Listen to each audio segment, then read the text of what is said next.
நீங்கள் கேட்டுக்கொண்டிருப்பது செய்திகள் ஒரு பார்வை. நீங்கள் கேட்டுக்கொண்டிருப்பது உங்கள் அதிரை எஃப்எம்மில் ஆல் இண்டியா ரேடியோ மாநில செய்தியின் மறு ஒலிபரப்பு. வணக்கம். ஆகாஷவாணி மாநில செய்திகள் வாசிப்பவர் ஷர்மிளா ரோஷன். தலைப்புச் செய்திகள். தமிழகத்தில் ஆயுத பூஜை மற்றும் சரஸ்வதி பூஜை இன்று பக்தி சிரத்தையுடனும் கோலாகலமாகவும் கொண்டாடப்படுகிறது.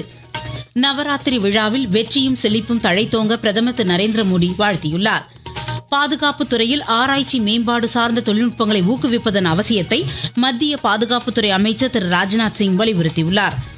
நடிகர் திலகம் சிவாஜி கணேசனின் 98வது பிறந்தநாளை ஒட்டி முதலமைச்சர் திரு மு க ஸ்டாலின் சென்னையில் உள்ள அவரது சிலைக்கு இன்று மரியாதை செலுத்தினார். போர்ச்சுகல் சேலஞ்சர் டென்னிஸ் ஆடவர் ஒற்றையர் காலிறுதிக்கு முந்தைய சுற்றில் இந்தியாவின் சுமித் நாகல் ஸ்பெயினின் ரோபர்டோவை இன்று எதிர்கொள்கிறார். இனி விரிவான செய்திகள். நவராத்திரி பண்டிகையின் 9ஆம் நாளான இன்று தமிழகத்தில் ஆயுத பூஜை மற்றும் சரஸ்வதி பூஜை பக்தி சிரத்தையுடனும் கோலாகலமாகவும் கொண்டாடப்படுகிறது. தொழிலுக்கு மரியாதை செலுத்தும் வகையில் இயந்திரங்கள், உபகரணங்கள், வாகனங்களை தூய்மை செய்து மக்கள் வழிபட்டு வருகின்றனர். வீடுகள், வணிக நிறுவனங்கள், கடைகளில் வண்ண கோலமிட்டு மாவிலை தோரணங்களால் அலங்கரிக்கப்பட்டு பொரி, கடலை, சுண்டல் படைத்து சிறப்பு பூஜைகள் நடைபெறுகின்றன. குழந்தைகளின் கல்வி சிறக்க பாட புத்தகங்கள், எழுது பொருட்களை வைத்து கலைவாணி சரஸ்வதியை வணங்கி வருகின்றனர். வெற்றி திருநாளாம் விஜயதசமி நாளை கொண்டாடப்படுவதை ஒட்டி திருவாரூர் மாவட்டம் கூத்தனூரில் உள்ள பிரசித்தி பெற்ற சரஸ்வதி அம்மன் கோவிலில் பால வித்யாரம்பம் நிகழ்ச்சி நாளை நடைபெறுகிறது. முன்னதாக தேவி பாத தரிசனம் இன்று விமரிசையாக நடைபெற்றது. தூத்துக்குடி மாவட்டம் குலசேகரப்பட்டினம் அருள்மிகு முத்தாரம்மன் கோவில் தசரா திருவிழாவை ஒட்டி நாளை நள்ளிரவு மகிஷாசுர சம்ஹாரம் நடைபெறவுள்ளது. இவ்விழாவில் 15 லட்சத்திற்கும் மேற்பட்டோர் பங்கேற்பார்கள் என எதிர்பார்க்கப்படுவதால் பக்தர்களுக்கு தேவையான அடிப்படை வசதிகளுக்கு ஏற்பாடுகள் செய்யப்பட்டுள்ளன. நாமக்கல் மாவட்டத்தில் லாரி மற்றும் இருசக்கர வாகன பணிமனைகள், கோழிப்பண்ணை அலுவலகங்கள், விசைத்தறி கூடங்கள் ஆகியவற்றில் தொழிலாளர்கள் ஆயுத பூஜையை உற்சாகத்துடன் கொண்டாடி வருகின்றனர். பிரதமர் திரு நரேந்திர மோடி வெளியிட்டுள்ள செய்தியில் அனைவரின் வாழ்விலும் வெற்றி மற்றும் செழிப்பை இந்நாள் வழங்கட்டும் என வாழ்த்தியுள்ளார். மத்திய தகவல் ஒலிபரப்புத்துறை இணையமைச்சர் டாக்டர் எல் முருகன் விடுத்துள்ள செய்தியில் அனைவரின் வாழ்விலும் கல்வி, தொழில் முன்னேற்றம் பெருக வாழ்த்துவதாக குறிப்பிட்டுள்ளார். இதனிடையே புதுதில்லியில் இன்று நடைபெற்ற RSS இயக்க 100ஆண்டு விழாவில் பங்கேற்ற பிரதமர் திரு நரேந்திர மோடி இதன் செயல்பாடுகளை எடுத்துரைக்கும் வகையிலான நினைவு தபால் தலை மற்றும் நாணயத்தை வெளியிட்டார். சேவை நல்லாட்சி என்ற தாரக மந்திரத்துடன் பிரதமர் திரு நரேந்திர மோடி தலைமையிலான மத்திய அரசு ஆக்கப்பூர்வமான மாற்றங்களுக்கு அயராது செயலாற்றி வரும் நிலையில் உலக நாடுகளுடனான நட்புறவை வலுப்படுத்தி சர்வதேச அளவில் நம் குரலை முன்னெடுத்துச் செல்லும் மோடி அரசின் சாதனை குறித்த சிறப்பு செய்தி தொகுப்பு இன்று இடம்பெறுகிறது.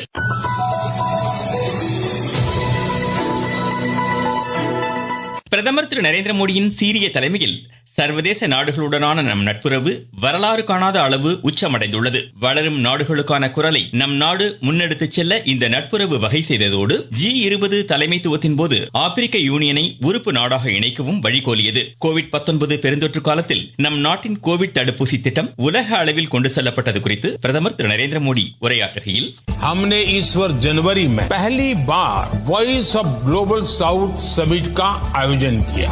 भारत के अलग अलग राज्यों में हुई G20 की 200 से अधिक बैठकों में हमने ग्लोबल साउथ की प्राथमिकताओं को प्रमुखता दी. इसका नतीजा रहा कि न्यू दिल्ली लीडर्स डिक्लेरेशन में ग्लोबल साउथ के विषयों पर हमें सबकी सहमति हासिल करने में कामयाबी मिली.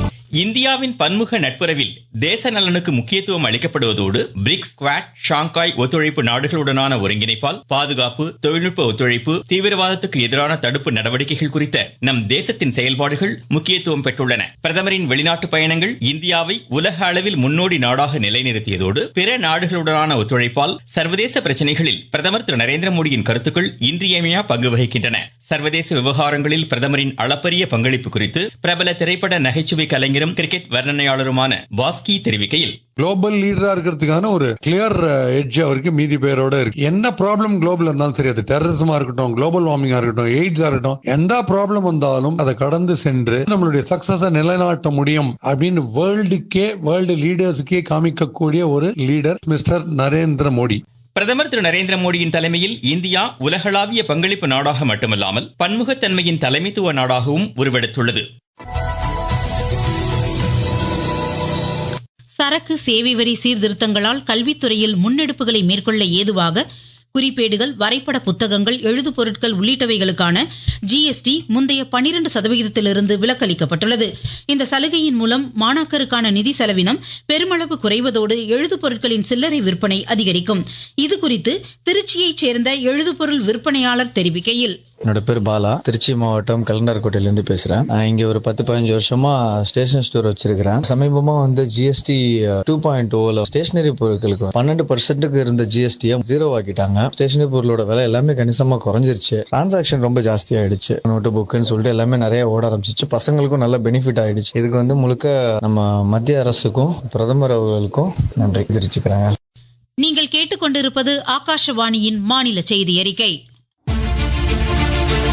நாட்டு மக்களுக்கான வரலாற்று சிறப்புமிக்க மோடி அரசின் தீபாவளி பரிசு சரக்கு மற்றும் சேவை வரி குறைப்பு. மருத்துவம் மற்றும் ஆயுள் காப்பீட்டிற்கான வரி முழுமையாக ரத்து. 36 உயிர்காக்கும் மருந்துகள், அடுத்த தலைமுறைக்கான சீர்திருத்த நடவடிக்கைகளில் மாணாக்கர் பயன்படுத்தும் கல்வி உபகரணங்கள் மீதான வரி ரத்து. வீட்டு உபயோக மின்னணு பொருட்களுக்கு வரி குறைப்பு. பால் பொருட்கள் மீதான வரி 12% 5% குறைப்பு. வேளாண் இயந்திரங்களுக்கான வரியும் 5% குறைப்பு. வளர்ச்சியடைந்த இந்தியாவிற்கான பயணத்தில் நரேந்திர மோடி அரசு தொடரும் சீர்திருத்த நடவடிக்கைகள்.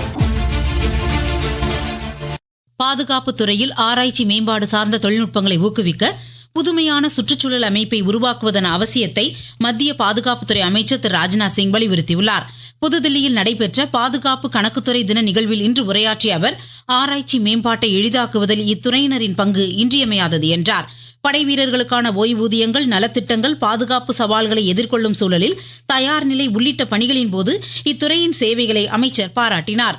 ரிசர்வ் வங்கி பிற வங்கிகளுக்கு வழங்கும் கடன்களுக்கான ரெப்போ வட்டி விகிதம் மாற்றம் ஏதுமின்றி 5.5% இருக்கும் என்று ரிசர்வ் வங்கி அறிவித்துள்ளது.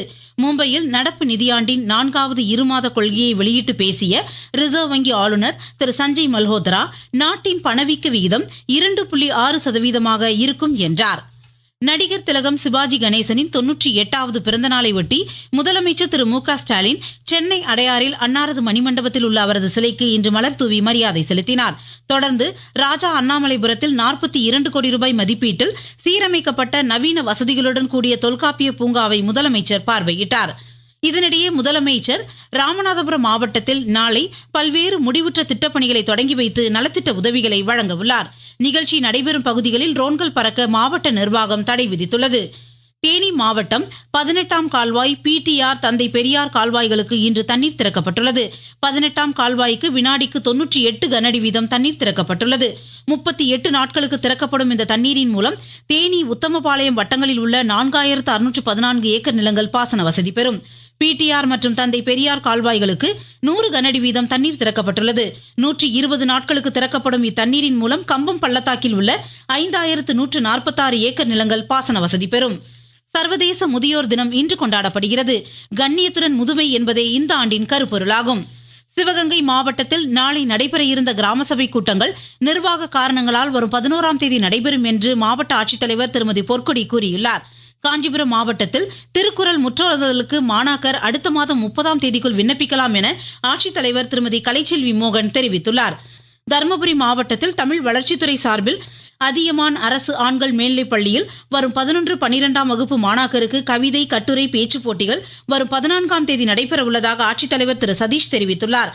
கல்லூரி மாணாக்கருக்கான போட்டிகள் அரசு கலைக்கல்லூரியில் வரும் 15ஆம் தேதி நடைபெறும். பெரம்பலூர் மாவட்டத்தில் வேளாண் தொழில்நுட்ப கண்காட்சி மற்றும் விற்பனை விழா நாளை நடைபெறுகிறது.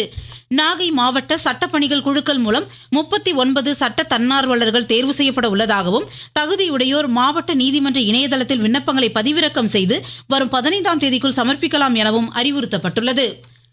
போர்ச்சுகல் சேலஞ்சர் டென்னிஸ் ஆடவர் ஒற்றையர் காலிறுதிக்கு முந்தைய சுற்றில் இந்தியாவின் சுமித் நாகல் ஸ்பெயினின் ராபர்டோவை இன்று எதிர்கொள்கிறார். மீண்டும் தலைப்புச் செய்திகள். தமிழகத்தில் ஆயுத பூஜை மற்றும் சரஸ்வதி பூஜை இன்று பக்தி சிரத்தையுடனும் கோலாகலமாகவும் கொண்டாடப்படுகிறது. நவராத்திரி விழாவில் வெற்றியும் செழிப்பும் தழைத்தோங்க பிரதமர் திரு நரேந்திர மோடி வாழ்த்தியுள்ளார். பாதுகாப்புத் துறையில் ஆராய்ச்சி மேம்பாடு சார்ந்த தொழில்நுட்பங்களை ஊக்குவிப்பதன் அவசியத்தை மத்திய பாதுகாப்புத்துறை அமைச்சர் திரு ராஜ்நாத் சிங் வலியுறுத்தியுள்ளார். நடிகர் திலகம் சிவாஜி கணேசனின் 98வது பிறந்தநாளை ஒட்டி முதலமைச்சர் திரு மு க ஸ்டாலின் சென்னையில் உள்ள அவரது சிலைக்கு இன்று மரியாதை செலுத்தினார். போர்ச்சுகல் சேலஞ்சர் டென்னிஸ் ஆடவர் ஒற்றையர் காலிறுதிக்கு முந்தைய சுற்றில் இந்தியாவின் சுமித் நாகல் ஸ்பெயினின் ராபர்டோவை இன்று